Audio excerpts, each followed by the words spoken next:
So I took this ecom brand from zero to about 25% of attributed revenue through email marketing within just 34 days. So I hope you can hear me correctly.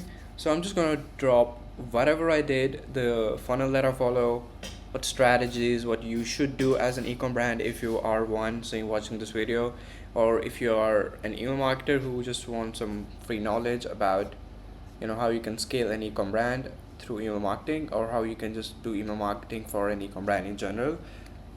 Because taken from 0 to 25% revenue attributed within 34 days, I wouldn't say it's really uh, miracle, but still going from 0 to 25, while other people who do email marketing, they could only do 0 to 10%, maybe 15. But even though their revenue is really less, the numbers still matter, the percentage still matter, even though the numbers might not be that much. So a lot of basic things that I really want to mention is optimization of the domain itself and optimization of the website.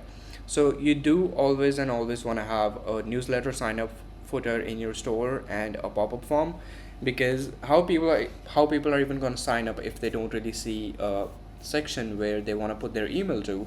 So that's one thing that you're going to have to make sure. And if you are offering a welcome discount, and another thing, like if you have a pop-up form, because most people, I mean most brands, they do have ongoing discounts, like on their store they have ongoing discounts. So instead of just giving them a welcome discount, you can just, so let's say that you have a product which is on 20% off, and that have like x amount less, uh, the price. And we can also mention that in the pop-up form, that get x% or x dollars or x rupees off on your first purchase on this product, get 50% off, because 50% off is a lot. So whenever someone comes from your ads and they come to your store, they scroll to your website, and then they see a pop-up form which is offering a 50% discount, even though 50% is a lot, and then they're gonna of course sign up. But if you're just offering a 10% off or a 5% off as a welcome discount, chances would be less, even though they're gonna sign up, because a discount is a discount and people do want free stuff anyway. And then we activate the welcome flow. And if you're offering a discount in the pop-up form, you should also have a footer on the store where you have the newsletter sign up, that sign up for a 5% off or 10% off regardless, even if there's a pop-up form on the store activated. And I used MailChimp. The only difference with MailChimp and Klaviyo is that if someone is not consented to send email, MailChimp is not going to send them email.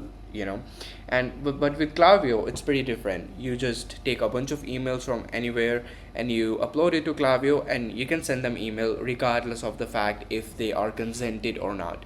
And that's another thing, because there are a lot of software out there which track cookies. So even if someone is on your store and they did not sign up, you can also scrape their email without their permission. So that's autonomous users. But most people, the way they track cookies, if so let's say I have my account in one of the stores, and that software is linked back to that store. So if I hope this is getting clear, I'm not really getting confusing in this.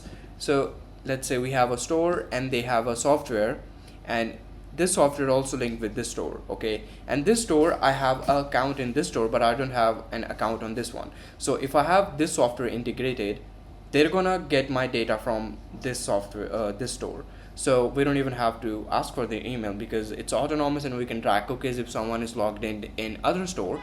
So that's exactly that works, and that is good. But Klaviyo and MailChimp, they don't. Klaviyo and MailChimp, they don't really have this. But we can always integrate some other software and track the cookies and fetch their email, phone number, whatever we want. And coming down to what I exactly follow to do this, firstly, welcome flow, of course, necessary, every ecom brand should have. If not, any other flow, welcome flow is the most basic thing, I think, as an ecom brand, or any other person who's selling info online or a product online, they should have it regardless. Because how you even gonna know about the brand if we don't give them info about it. So then we have, they sign up for the subscribe, they opt in, and then we have the welcome discount immediately gets sent to them.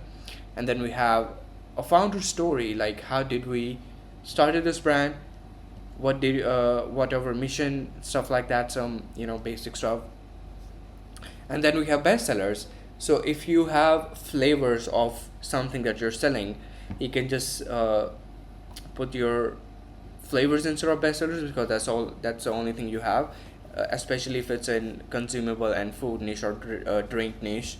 And then we have discount reminder, and then we have objection handling. And even in this between, we have to put reviews and testimonials, and then maybe some other things like how to use for X benefit, and how can you leverage our product more in order to get more benefits, something along that line. And then we have objection handling, and if they buy, the flow is gonna end. But if they don't buy, we're just gonna extend the discount. I mean, the discount is one time, okay, so there is no time limit of the discount itself. It's just they don't know that there's a limit of the discount, so we just bluff them. And then we tell them to buy again, and then we just send them a text-based email that is everything okay. And this have to be from the founder, so the name of this email have to be the founder's name. And then we can say, hey, it's me, founder's name from brand's name. We saw that we gave you a welcome discount, but I don't know why you did not purchase. If everything okay, if you have any question, reply to this email, something along that line. And then if they still don't buy, this is gonna move back to win back. Win back is a flow where if someone have not purchased anything, they're gonna get an email that it's been a while, we miss you. Even if they don't buy from the win back, we're just gonna give them a discount just because we're generous enough. And then we have site abandon. Site abandon is really important because the traffic that's coming from Meta, you cannot really keep a track of them. And again, if it's anonymous users, you can track them from a software that tracks cookies, okay? But if they're not anonymous, they have to be on your list. So in this case, having a software linked to your store which track cookies to get the data and email would be much more better, because a lot of anonymous users are gonna be on your store, and we do need a way to track them if you really want to scale your email marketing and stuff like that. So but this will be only activated once they're subscribed, because it's MailChimp and we don't have any software linked to the store which track cookies. So yeah, and then we send them an email, we saw you checking us out, and then we can send testimonials, and then they just enter the browse abandon if they view the product. But here, if they check out, or if they add to cart, or if they view a product, that's just not going to activate, because it's just if someone views the site, because that have the filters. And then we have viewed product, browse abandon, and they did not add to cart or did not check out, they just viewed the product. And then we're gonna send them an email with the product itself, because a lot of email marketing software, they do have the dynamic section, so we can just put their product that they were checking out on the email itself and say, we saw you were checking us out, when you're gonna buy this, somewhere along that line. And then we have common frequently asked question. Frequently asked question does work, but there are a lot of more things in browse abandon you can do, like you can extend this and give more reviews about the exact product that they were checking out. But it just gets more complicated, and there are a lot of emails that you're gonna have to make. And this works, but we can just get advanced with this flow. And if they buy, it's gonna end. If they don't buy, value based, and then they just enter the abandoned cart, even if they don't buy. Add to cart, no purchase, abandon cart and abandon checkout. These are two different flows, but the trigger is no, this is the same flow, but the triggers are different. If someone added to cart but did not purchase, that's added to cart trigger. And if someone was checking out but did not purchase, that's checkout abandon flow. And then we have cart abandon, remind them, give them bestsellers, who this is for, founder story, testimonials, reviews, same thing that we did in the welcome flow to nurture them more. And then if they don't buy, we give them a discount. We can skip the discount, like a lot of brands do not want to give discounts, and it's perfectly fine, and that is much more better. So if they don't have a discount and they're still pulling off a lot of revenue from email marketing, they know that I'm doing something good for them.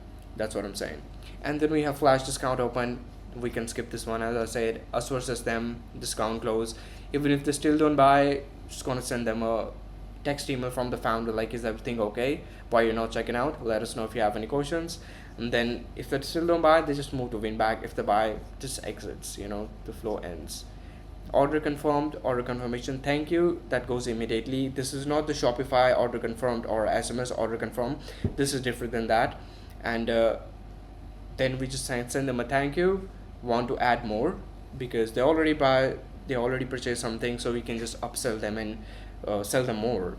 And then we have how to use / benefit, leave a review, replenishment reminder, and then we can also say check out our Instagram, check out our socials and stuff like that, read our blogs if you have one. And then we have win back, pretty simple. If they don't buy, we open discount, we close the discount if they don't buy, and suppress from the list, because list suppression is really really important. Because if you have a lot of people on your list which are not doing anything, not even opening your email, not purchasing, not clicking, nothing like that, then we're just going to have to delete them from our list, because we do not want to mess up with the deliverability. And even the only segments that I'm using with this client is people who are engaged, people who are buying, people who are frequently buying. And I have not went into nurturing the other side of the list, which are not opening our email. I didn't do that, but I just focus on the segment which are opening emails, buying, and have brought frequently in the last week, because they are easy to sell and it's pretty much working out. We have crossed 25% of the revenue, and the average revenue that I'm pulling off for them monthly is between 23 to 25. And as they pour more into ads, and as they scale more of their brand through ads and other stuff, and B2B sales doesn't count here because it's just store sales, even though they are on quick commerce and other retail deals, that doesn't count here. So that's what I'm saying. So this is exactly what I did to go from 0 to 25% of their total revenue through email marketing in 34 days. And if you're an e-com brand, or if you are someone who's selling a product online, could be any product, could be any niche, even though this is a drink niche in supplement, because I only work with supplement brands. And I've also onboarded another brand which are doing more than 80k USD a month. They're a big supplement brand, so I'm gonna scale their email marketing too. So yeah, if you're an e-com brand, you really want to scale your email marketing, hit me up, we can talk, and I can just do the same for you.